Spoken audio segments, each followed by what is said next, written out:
नमस्कार, मैं हूं संजय सिन्हा। आप देख रहे हैं खास बात India, sponsored by Mahi banquet hall. कहते हैं उसकी याद आई है सांसों, जरा आहिस्ता चलो। उसकी याद आई है सांसों, जरा आहिस्ता चलो। धड़कनों से भी इबादत में खलल पड़ता है। आइए इसी शेर के साथ हम आपको सीधे सीधे लिए चलते हैं एक खास खबर की तरफ, एक अहम खबर की तरफ। पश्चिम बंगाल में सियासी सरगर्मियां काफी शबाब पर हैं। हर रोज कुछ ना कुछ नए समीकरण बन रहे हैं। इसी के क्रम में हमारे पास एक बड़ी खबर आज आ रही है। आपको बता दूं कि शुभेंदु अधिकारी के तृणमूल कांग्रेस छोड़ने के बाद, भाजपा में शामिल होने के बाद पहली बार प्रदेश की मुख्यमंत्री ममता बनर्जी ने नंदीग्राम में एक जनसभा को आज संबोधित किया और यहां के लोगों को संबोधित करते हुए उन्होंने एक बड़ा ऐलान कर दिया। उन्होंने कहा कि भवानीपुर मेरा घर है और नंदीग्राम मेरी आत्मा। यही वजह है कि विधानसभा चुनाव में वह दोनों जगह से चुनाव लड़ेंगी, भवानीपुर से भी और नंदीग्राम से भी। उन्होंने ये ऐलान कर दिया और अब देखने की बात यह होगी कि शुभेंदु अधिकारी का ये गढ़ कहा जाता है नंदीग्राम, पूर्व मेदिनीपुर का नंदीग्राम शुभेंदु अधिकारी का गढ़ कहा जाता है। और इस गढ़ में ममता बनर्जी के इस ऐलान के बाद क्या असर पड़ता है? शुभेंदु अधिकारी को जीत का सेहरा मिलता है या ममता बनर्जी को जीत का सेहरा मिलता है? ये देखने वाली बात होगी। बहरहाल आज की मीटिंग में, आज के जनसभा में काफी तादाद में ममता बनर्जी के समर्थक मौजूद थे नंदीग्राम की जनसभा के दौरान। और इसे देखकर यह लगता है कि ममता बनर्जी ने जो अभियान शुरू किया है नंदीग्राम में, उसका असर दिखेगा विधानसभा चुनाव में। और ममता बनर्जी ने कहा कि अगर वो गलती करती हैं तो उनके गालों पर थप्पड़ मारो, लेकिन उनसे मुंह मत मोड़ो। इस तरह की बातें उन्होंने कही और उन्होंने चुनौती दी है शुभेंदु अधिकारी को और भारतीय जनता पार्टी को। एमनकी आमी यदि नंदीग्राम केमन हय,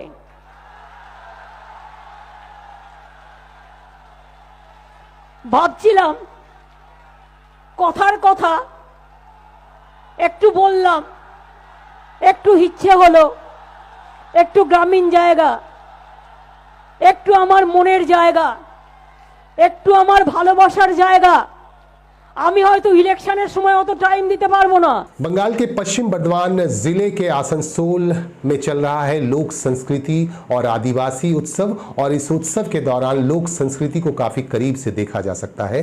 बंगाली पाड़ा इलाके में यह उत्सव चल रहा है और इस उत्सव का उद्घाटन श्रम व कानून मंत्री मलय घटक ने किया था। आज दूसरे दिन भी यहाँ आदिवासी नृत्य पेश किए गए और इस आदिवासी नृत्य के जरिए लोगों को अपनी ओर खींचने की कोशिश की गई। यहाँ काफी संख्या में दर्शक भी मौजूद थे। दर्शकों की मौजूदगी में यहाँ लोक नृत्य पेश किए गए। कुछ खास दृश्य हम आपको दिखा रहे हैं।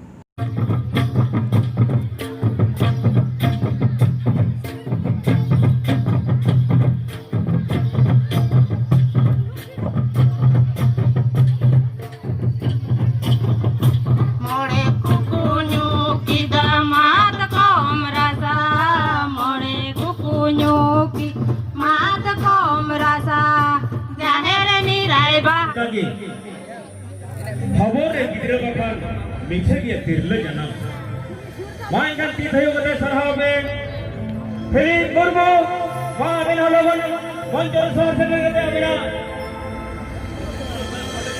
फिरिंग एहोबे ओड़ा कुड़ी को रेस्पेक्ट को बे थोड़ा कोई। एक तरफ ममता बनर्जी नंदीग्राम में जनसभा को संबोधित कर रही थीं, वहीं दूसरी तरफ कोलकाता में भारतीय जनता पार्टी की रैली पर पथराव किए जा रहे थे और इस घटना को काफ़ी लोग शर्मनाक भी बता रहे हैं। भाजपा के लोग, उनका कहना है कि तृणमूल कांग्रेस के लोगों ने भारतीय जनता पार्टी की रैली पर पथावरोध किया और आप इन दृश्यों में देख सकते हैं कि किस तरह से पथावरोध के बाद यहाँ भगदड़ सी मच गई और ये रैली निकाली जा रही थी कोलकाता में भाजपा की तरफ से और अचानक पथराव शुरू हो गया और आरोप लग रहा है तृणमूल कांग्रेस के कार्यकर्ताओं पर। और शुभेंदु अधिकारी का एक बयान आ रहा है, उन्होंने तो यहां तक कह दिया कि कोलकाता नगर निगम के मिनी पाकिस्तान के लड़कों ने यह पत्थरबाजी की है और उनकी तरफ से यह पत्थरबाजी की गई है और भाजपा को नुकसान पहुंचाने की बात भी उन्होंने कही शुभेंदु अधिकारी ने। इस तरह का बयान आ रहा है शुभेंदु अधिकारी का। आप एक बार फिर से देखिए स्क्रीन पर कि किस तरह से यहां भगदड़ मची पथराव के बाद।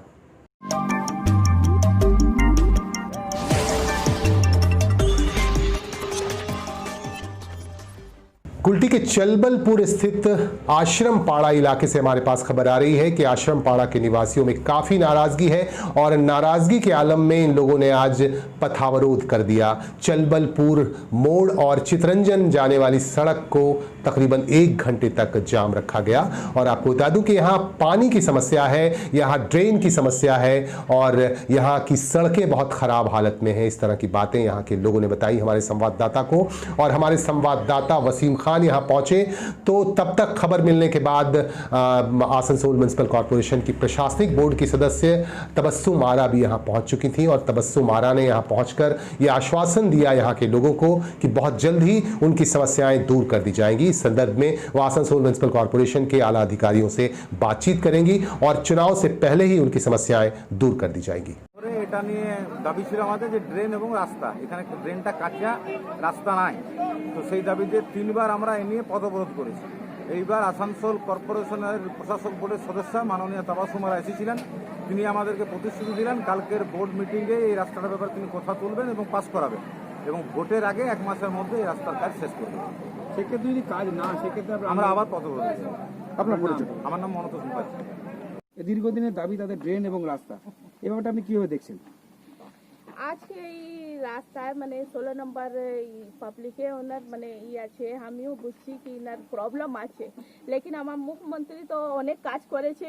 আমি এনাকে আজকে বিশ্বাস দিয়েছি, আজকেই আমি কমিশনার সঙ্গে কথা করব, চেয়ারম্যান সঙ্গে কথা করবে, কালকেই আমার বোর্ড মিটিং আছে। আমি চেষ্টা করবো কি আমার বোর্ড মিটিং পাস হয়ে পরে 1 মাসে আন্ডারে আমি ইনি কাজ স্টার্ট করে দেবো। আমি এনাকে বিশ্বাস দিলে আর আমার মুখ্যমন্ত্রী তো অনেক কাজ করেছে, কিছু তো কাজ বাকি নেই।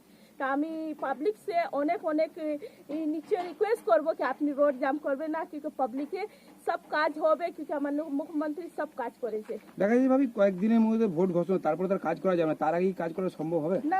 1 মাস তো আছে, 1 মাস আছে, 1 মাসে আমি কাজ করে খতম করে দেবো।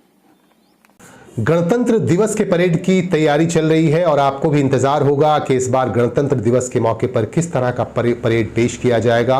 और आपको बता दूं कि इस बार गणतंत्र दिवस के परेड के मौके पर वायुसेना अपना दमखम दिखाएगा और इस बार के परेड में शामिल किया जा रहा है राफेल जेट को। राफेल जेट को शामिल करके काफी गर्व की अनुभूति कर रहे हैं वायुसेना के अधिकारी। आज दिल्ली में एक संवाददाता सम्मेलन के दौरान वायुसेना के अधिकारी इंद्रनील ने बताया पत्रकारों को कि इस बार राफेल जेट को शामिल किया जा रहा है और राफेल जेट के मॉडल्स की तस्वीरें भी दिखाई और मॉडल्स पेश किए गए, डेमोन्स्ट्रेशन दिया गया, प्रदर्शन करके ये बताया गया कि किस तरह से यहां इस बार राफेल को शामिल किया जाएगा गणतंत्र दिवस के परेड में। दिल्ली में इस बार गणतंत्र दिवस का परेड किया जा रहा है और इसमें राफेल जेट को शामिल किया जा रहा है।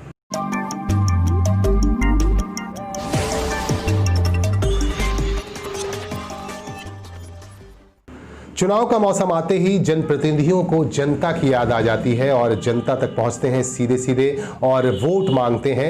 इसी के क्रम में आज हमारे पास एक खबर आ रही है कुल्टी इलाके से। कुल्टी के नियामतपुर में देवी मंदिर के प्रबंधन कमेटी के सदस्यों से मुलाकात करने पहुंचे यहां के विधायक उज्जवल चैटर्जी, जो तृणमूल कांग्रेस के वरिष्ठ नेता भी हैं, और उन्होंने आश्वासन दिया प्रबंधन कमेटी के लोगों को कि 25 लाख रुपए का अनुदान उन्हें दिया जाएगा उनके कोटे से, लेकिन एक वादा ये करना होगा कि उनकी पार्टी को सपोर्ट करना होगा। इस तरह की बातें भी की गई और उज्जवल चैटर्जी ने आश्वासन दिया कि उन्हें 25 लाख रुपए दिए जाएंगे ताकि मंदिर का जीर्णोद्धार किया जा सके। अब पता नहीं यहां की मंदिर कमेटी के लोग किस तरह का फैसला लेंगे, लेकिन विधायक उज्जवल चैटर्जी ने इस तरह की बातें कही, इस तरह की घोषणा उन्होंने यहां पर की।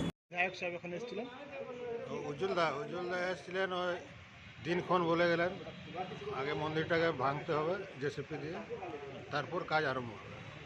মানে মন্দিরটা নতুন রূপে করা হবে। হ্যাঁ, কি বললেন উজ্জ্বলদা, কতদিনের মধ্যে হবে? স্যাংশন তো হয়ে গেছে আমাদের, তো কাজটা বললো ভোট ঘোষণা হওয়ার আগে আরম্ভ করে দিলে ভালো হবে। কত টাকার বাজেট হবে? এটা 25 লক্ষ টাকা। আপনার পরিচয় বলুন। আমি देवी मंदिर कमेटी संपादक रामचंद्र कुशवाहा। इन्हीं बातों के साथ हम लेंगे आपसे इजाजत, हमें दीजिए इजाजत, लेकिन इस वादे के साथ लेंगे आपसे इजाजत कि जल्दी होगी आपसे मुलाकात, क्योंकि आपसे करनी है खास बात। नमस्कार।